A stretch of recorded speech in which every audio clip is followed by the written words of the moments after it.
Listen, we've heard a lot about this bill, and we know that in Florida specifically that transgender youth have actually already been playing in team sports since 2013 without incident. That's thanks to the FHSAA policy allowing them to do that. In fact, right now, trans kids are enrolled across the state in team sports, but line 108 of your bill states this act shall take effect July 1st, 2021, but I'm not seeing a provision grandfathering these students in who are currently playing. So my question, Rep. Tuck, is what happens to these children, these transgender students who are currently playing sports? Will they be allowed to compete through the season, or will they be thrown out and told to leave the team effective July 1st? What type of humiliation will they be subject to during the implementation of your bill? Representative Tuck, you're recognized. Thank you, Mr. Speaker, and thank you for the question, Representative Smith. The Florida Department of Education has the ability and the obligation to structure the dispute resolution process, and I assume they would make the rules regarding that. However, what I anticipate and what my intent is similar to the FHSAA regulations right now, where eligibility is determined on a year-by-year basis, and I would assume that the kids who are playing now can continue to play for the rest of the school year and be subject to the eligibility requirements next year, just like it is right now. Members, please make sure to keep your questions to the substance of the bill. Please make sure to keep your questions to the substance of the bill. Do not get into personalities. Thank you. Representative Guillermo Smith, you are recognized. Thank you, Mr. Speaker, and thank you for the answer, Representative Tuck. So then I'm hearing from you that you would like for the Department of Education to grandfather these students in for the remainder of the academic year. So are you saying you are fine with, or you would like, for trans students to continue playing through the academic year, but then they should expect to receive a notification from the DOE, maybe the school principal, maybe the coach, telling them, I'm sorry, but you're not welcome to rejoin the team next year? Can you kind of tell us what the parental notification and the student notification of their expulsion from the team might look like? Representative Tuck, you're recognized. Thank you, Mr. Speaker, and thank you for the question again, Representative Smith. As I mentioned in my prior answer, I expect the review process to be similar to how it is with the FHSAA regulations right now. Representative Guillermo Smith, you're recognized. Thank you for that answer. Currently, just to clarify, the FHSAA policies do not call for students to be expelled from their teams that are currently playing because they're transgender. But what is currently the case is FHSAA does require trans students to produce at least 9 different forms of documentation. They assign a facilitator to confirm their gender identity and go through an eligibility process. But my understanding of your bill is your bill cancels FHSAA's policy that allows trans students to compete under certain conditions. It also cancels the NCAA's policy, which also allows trans students to compete. So I'm hoping you can share with us and tell us what part of the FHSAA or NCAA's policy do you disagree with that justifies trumping those policies and replacing it with a blanket prohibition on transgender students participating in team sports? Are they too permissive? Are they letting too many trans kids in? Is that why you just want to cancel those policies? Representative Tuck, you're recognized. Thank you, Mr. Speaker, and thank you again for the question, Representative Smith. The policy that I disagree with is allowing biological males to participate in female sports. Representative Guillermo Smith, you're recognized. Thank you, Mr. Chair, and thank you, Mr. Speaker, and thank you, Representative, for clarifying that you don't want trans kids to compete. My last question has to do with really just weighing the good and the bad of any legislation, which we always do. As you know, the NCAA has 50 championships that are scheduled in Florida over the next 5 years. They're going to bring jobs, a $75 million impact. So they issued a strong statement actually yesterday against bills like yours. So my Representative question, Guillermo Smith, is there a question? yes, if I could get to it. Thank you, Mr. Speaker. So my question is, based on NCAA's very strong statement against your bill yesterday, are you willing to throw away all those championships and jobs to address a problem that you've acknowledged does not exist in Florida? Representative Guillermo Smith, would you care to rephrase your question? You're recognized. Sure, I'll rephrase the question. It's about the bill. What about the bill makes it so important to expel trans kids while at the same time knowing that we could be the subject of a boycott that loses jobs and cancel 75 championships in the state of Florida, which is currently being threatened? Representative Guillermo Smith, would you care to ask a question on the substance of the bill? You're recognized. Thank you, Mr. Speaker. Again, still talking about the bill and the obvious implications that have been debated in the media and in the public, but I'll rephrase the question and ask, have you asked committee staff to perhaps do a new fiscal impact on your bill now that we know that we are going to lose 75 championships so that we as members can fully understand the economic consequences if your bill should it pass into law? Representative Tuck, you're recognized.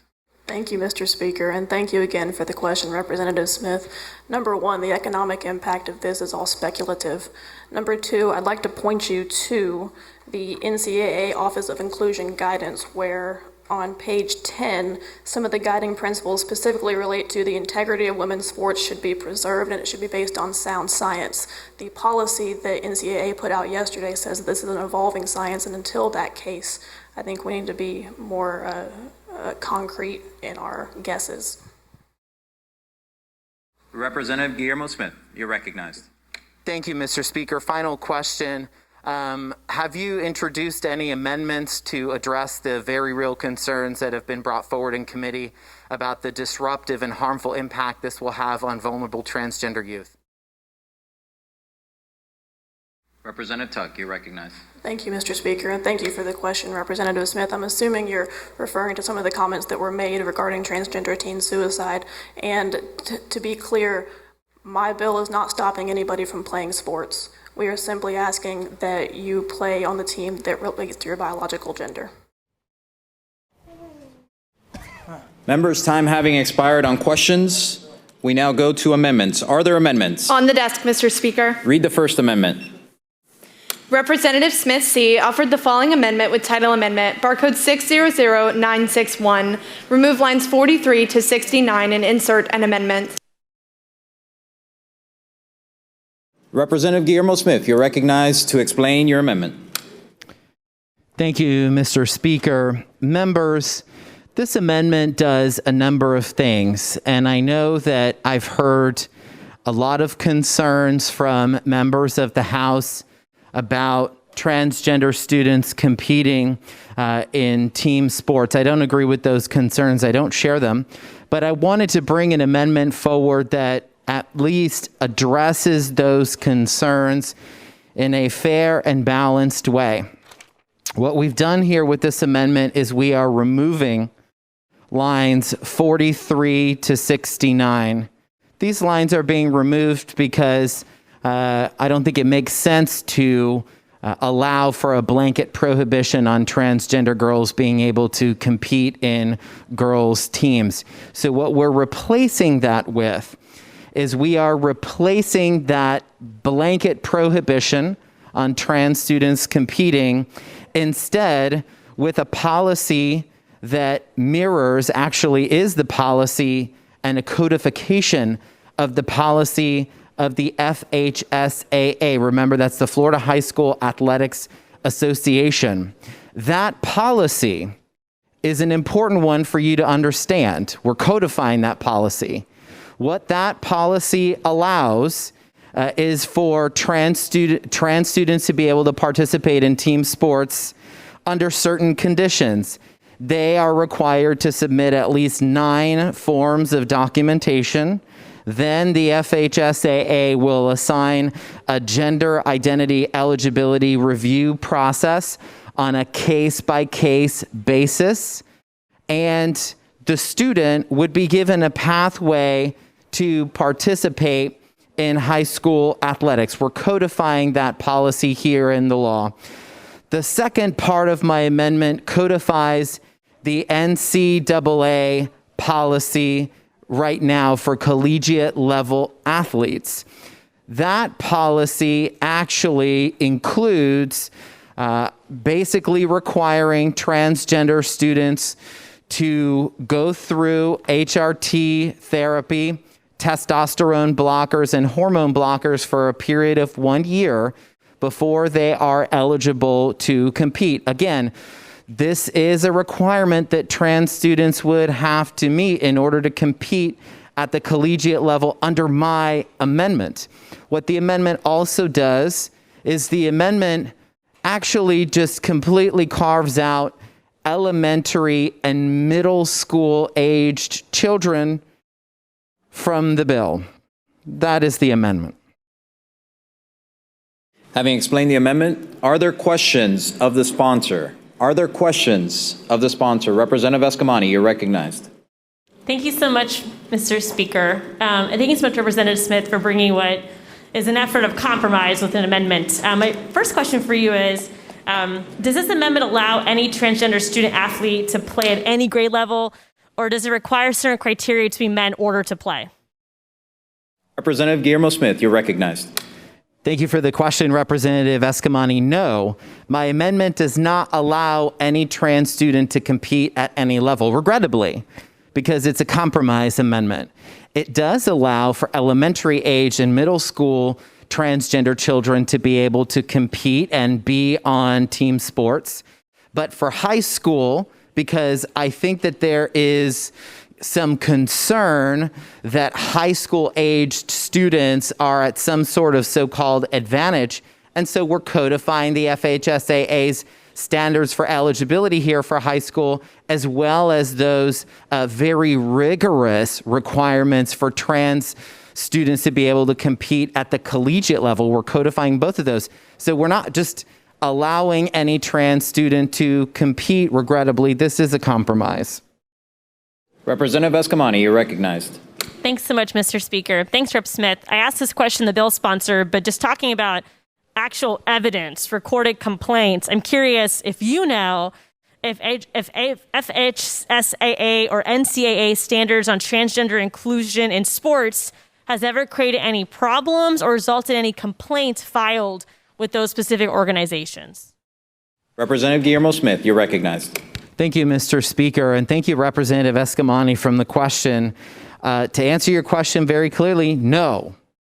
No, no, no. There are standards for high school transgender students to compete in team sports in Florida. Those standards were adopted in 2013 by the FHSAA. Since then, we've never heard of any problems. No trans students have ever complained about their policies. We've never heard of cisgender students complaining about those policies. We haven't heard any complaints from parents. The first time we started hearing complaints, I suppose, about high school students in Florida competing, or trans high school students in Florida competing, was at CPAC when President Trump mentioned it. Members, questions of the sponsor. Representative Byrd, you're recognized for a question. Thank you. Representative Smith, who elected the FHSAA? Representative Guillermo Smith, you're recognized. Well, I suppose that they were not elected, but they are experts and they are not politicians. So I believe very, very strongly that the issue of transgender students participating in team sports should be outside of politics by experts, determined by experts who are actually not pandering to a particular base or political party. Members, we have 30 seconds remaining. Representative Byrd, you're recognized. And who elected the NCAA? Representative Guillermo Smith, you're recognized. Again, not politicians. They were not elected. They are experts who understand these issues and are not trying to score political points with their base. So I think that we really should value their experience and judgment on this issue. Members' time has expired on questions of the sponsor on the amendment. Are there amendments to the amendment? None on the desk, Mr. Speaker. Are there substitute amendments? None on the desk, Mr. Speaker. Representative Guillermo Smith, you're recognized to close on your amendment. Thank you, Mr. Speaker. And thank you to Representatives Escamani, Representative Hardy, and others who have poured their hearts out in opposition to this bill, because it is very deeply personal. Because we understand the experiences of discrimination. We understand the experience of the most marginalized amongst us. And I know, members, you're sitting in your chairs because you are aware that this amendment is going to be voted on the board. And so while I have a very captive audience, I think it's important that members hear some things that need to be said about this amendment. This is the amendment that we should have had introduced in committee.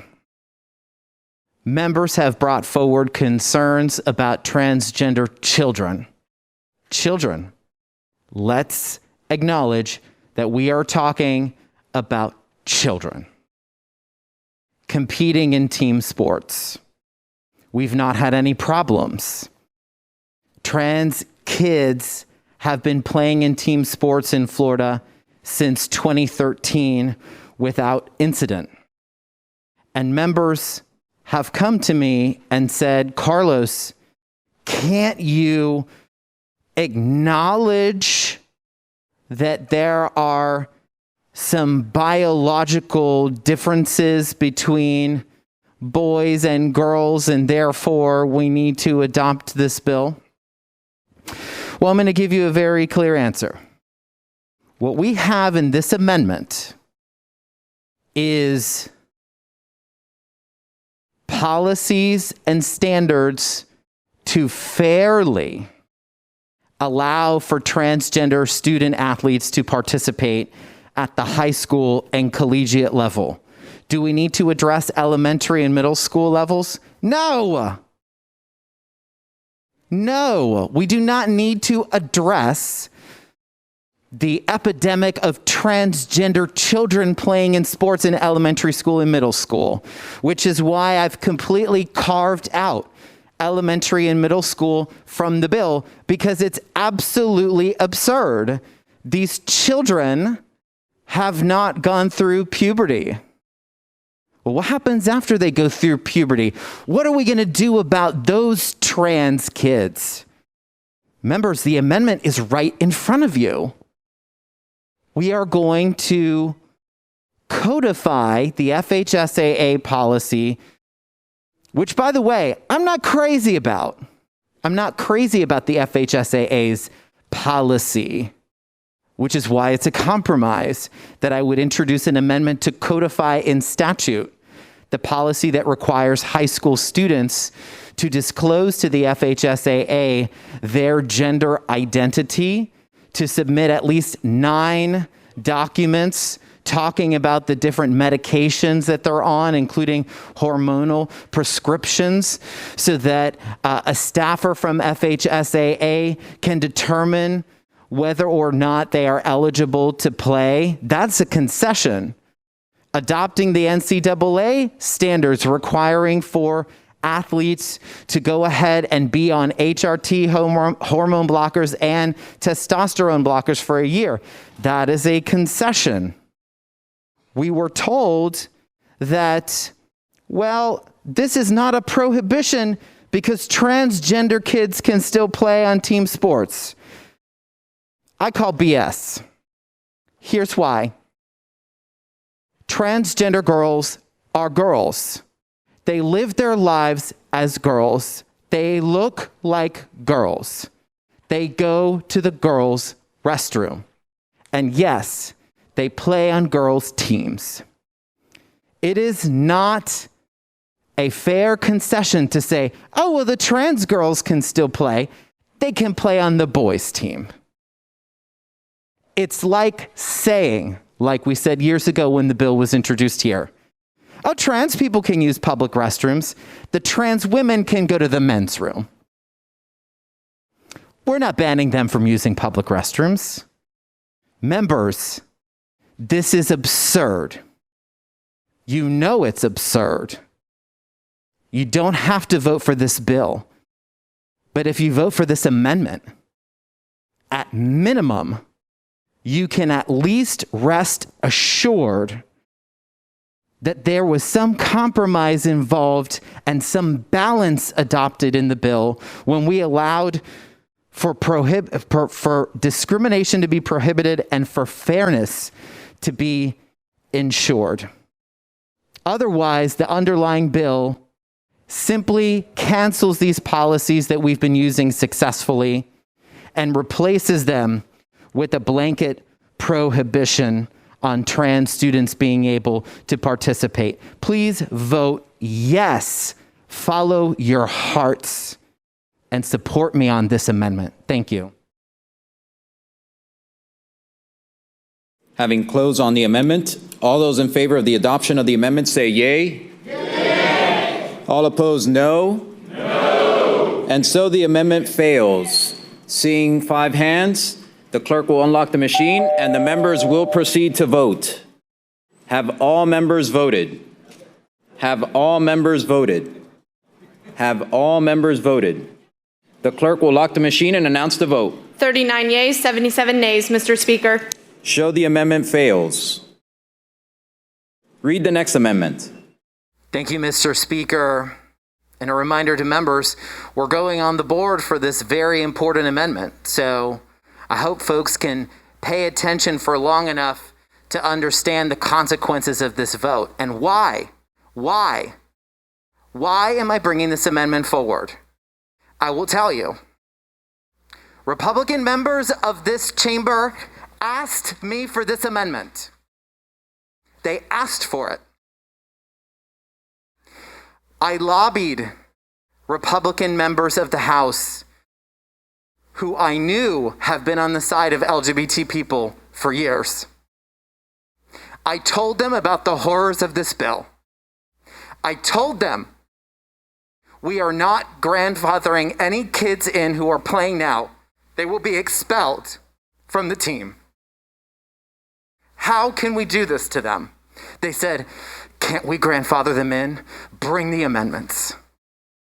You're right, Carlos, you're right. We cannot do this. This is the amendment. It's the amendment you asked for. You didn't want to disrupt these kids' lives. You didn't want to humiliate them. Members, there is no grandfathering provision in this bill. Line 108 says this act shall take effect July 1st, 2021. I asked the sponsor, what happens to these kids? Who notifies them that they've been thrown off the team if they're currently playing? The sponsor said, well, I would imagine that they would be allowed to stay the rest of the academic year. Members, there are no lines in this bill that allow for these students to stay for the rest of the academic year. It's not there because it doesn't exist. Now help me understand how this is going to be implemented. Governor DeSantis signs the bill, and little Joey down in Key West, who's playing on the girls' soccer team, is getting a letter from the Department of Education effective July 1st, 2021. House Bill 1475 was signed into law, and your child is no longer welcome on the soccer team. Maybe it won't be a letter from the Department of Education. Maybe it will be a phone call from the school district or the kid's principal. Maybe the coach will call and try to soften the blow. and say, Joey, I'm sorry. I know you don't understand, but you can't be on the team anymore. Can you imagine the psychological and emotional harm that will cause on this child forever? I actually asked for people to please debate. I requested members who oppose this amendment, please debate and tell me why you feel so strongly that we absolutely must expel these trans kids that are currently playing. Tell me. No one stood up. Why? Are you embarrassed? Why? What explanation are you going to provide to your constituents when they say, well, Rep. Smith wanted the kids to keep playing and introduce an amendment to at least soften the blow to not purge these kids from their teams, and you voted against it. Why? Are you going to tell them Republican leadership made me do it? Is this an answer that we give? Members, you didn't stand up to defend the bill. You didn't stand up against the amendment because you can't defend the indefensible. We should let these kids play. We should not tell them they're not welcome. But I do have a message for those kids. Those kids who are questioning why this is happening and what is going to happen to them if this bill passes. To those trans kids in Florida, you are perfect just the way you are. We love you. We support you.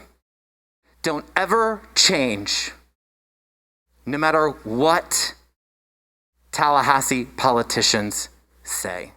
Please vote for this amendment.